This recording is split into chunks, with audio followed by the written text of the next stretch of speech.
5 key things you need to know when getting a mortgage. Number 1, preparation. Getting a mortgage really is about preparing properly, and that can be the difference between failure and success. Documentation, affordability, and employment history. They're the key areas to prepare from the beginning.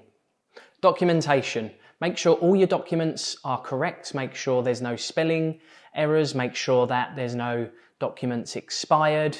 Have either a passport or UK driving licence for your ID, a utility bill or bank statement within the last 3 months for your proof of address, 3 months pay slips if you are employed, and 12 months income evidence through pay slips or bank statements if you're a contractor or 0 hours contractor. Affordability. You need to understand how much you can borrow before you start looking at properties on the market, on Rightmove and Zoopla, all that sort of stuff, and especially before putting in offers on properties that you have viewed. Generally speaking, mortgage lenders will lend you around 4.5 times your income before any debt is taken into account. Some lenders will lend between 5 and maybe even up to 6 times income if you are on a higher salary. But generally speaking, if you can make it work with around 4.5 times your income, then that should give you an idea of how much you can borrow. If you've got a lot of debt that you'll keep beyond completion of the property once you moved in, then that could affect how much you could borrow. It's always a good idea to reduce debt if you can. I will speak about that shortly in more detail. Employment history. Now, this is a real game changer if you can get it right. If you're at the early stages thinking about obtaining your first mortgage, then I would be looking to get a minimum of 12 months employment history behind you before you apply. Having continuous employment history really does carry a lot of weight for your mortgage application. So if you've just switched industries or gone from self-employed to employed, or you've got employment gaps, or you want to rely on 2 jobs, so you've got your main income and then you've got a second job, you need to show that you've been in that position for at least 12 months in order to have the highest chance of mortgage success.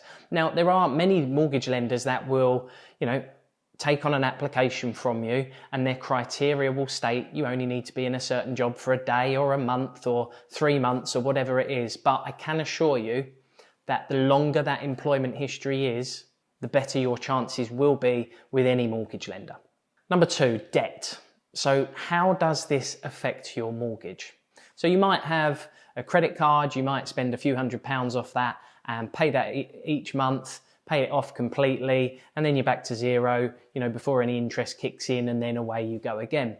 That cycle is absolutely fine, and you can carry that process on throughout a mortgage application and just clarify to the mortgage lender, look, you've got £250 on your Capital One card, but by the time you move in, that will be paid off, and they will not factor that in as a ongoing expense. However, if you've got an HP at £300 a month, you've got 10 grand on credit cards, you've got 2 personal loans at £150 each, this is going to affect the amount you can borrow.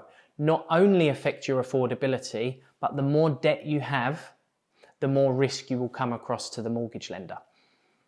So having little or no debt is obviously the best position you can be in. That doesn't mean to say if you've got a car on finance and a credit card or something like that, you can take that with you as long as the affordability is still okay. Now, what the mortgage lender will do, they'll take any monthly payments from loans and hire purchases and credit commitments, and they will times that monthly payment by 12, okay, and then deduct that figure from your annual income before they decide how much you can borrow. If you've got credit card balances, they will take 3% of that credit card balance, times that figure by 12, and then deduct that from your annual income before applying the calculation to how much you can borrow.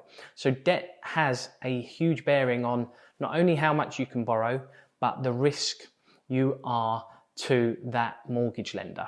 They don't want to take on someone who's just going to keep getting into more debt, because then there's less chance of you paying the mortgage.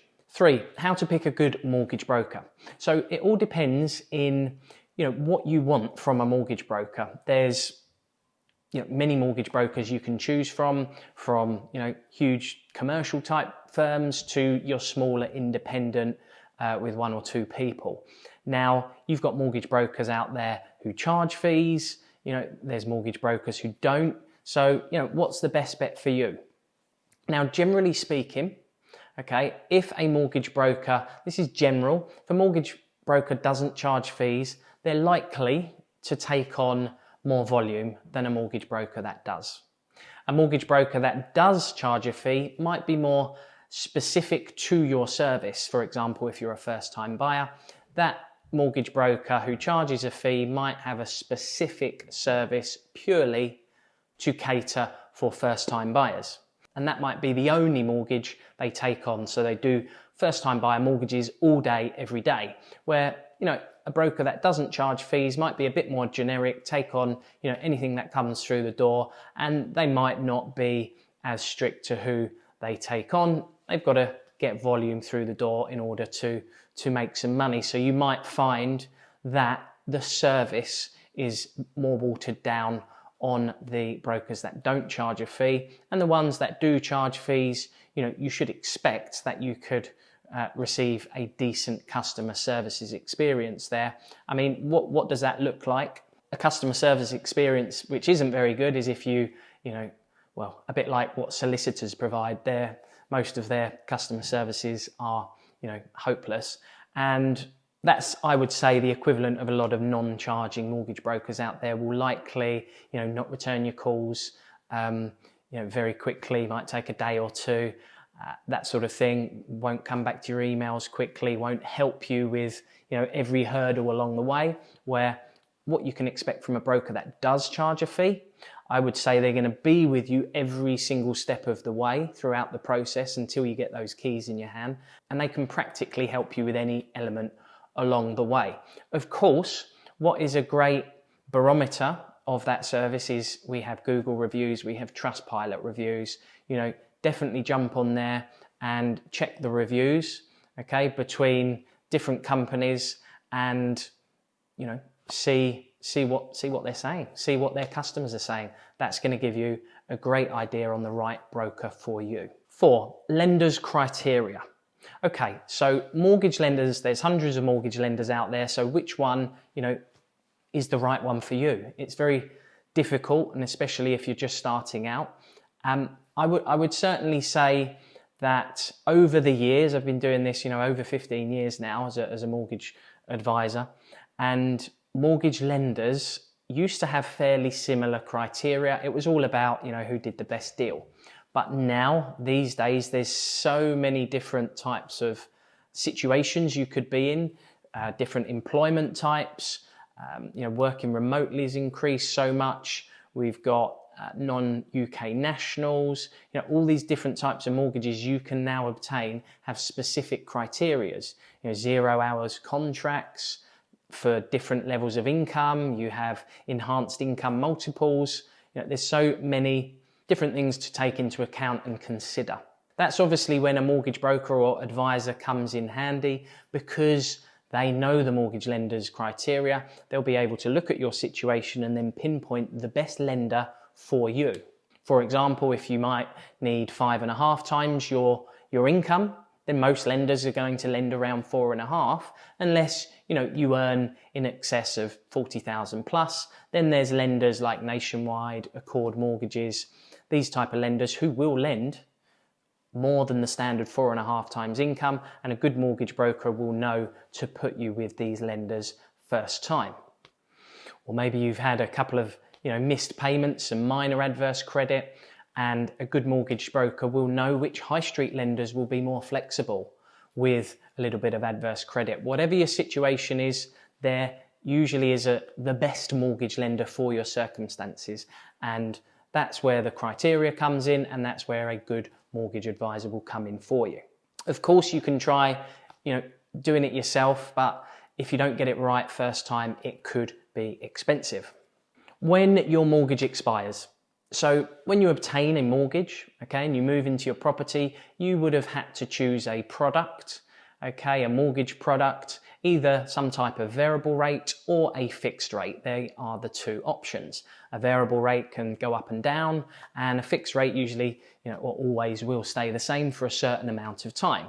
Could be 2 years, 3 years, 5 years, 10 years, and so on.